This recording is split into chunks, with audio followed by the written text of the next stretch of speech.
En aquest vídeo de música treballarem una audició que s'anomena El riu Moldava, d'un senyor que es diu Bedřich Smetana.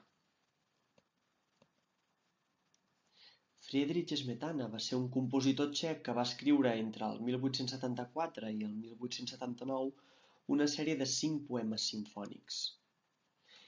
I un poema simfònic és una obra musical, que intenta explicar una història o descriure una escena a través d'aquesta música interpretada per una orquestra amb instruments diferents.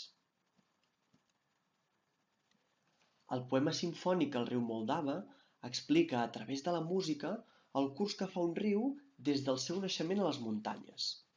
I el so i el ritme dels instruments ens aniran indicant pels llocs on va passant aquest riu. I podrem sentir a més com el riu va creixent i com va passant per diferents llocs. Veureu que la música va canviant. I finalment, en el curs més baix, el riu Moldava arriba a la ciutat de Praga. Aquest compositor va escriure aquesta partitura, aquesta peça musical, per descriure una sèrie d'escenes. Quan es descriu una sèrie d'escenes utilitzant diferents instruments, s'anomena poema simfònic. De fet, d'aquests poemes simfònics en vam treballar alguns a classe. Si us en recordeu, vam treballar una peça que es deia El mercat persa, i en aquest mercat persa anaven passant coses, no? Arribava la princesa, arribaven els mercaders, i cada instrument interpretava una d'aquestes escenes.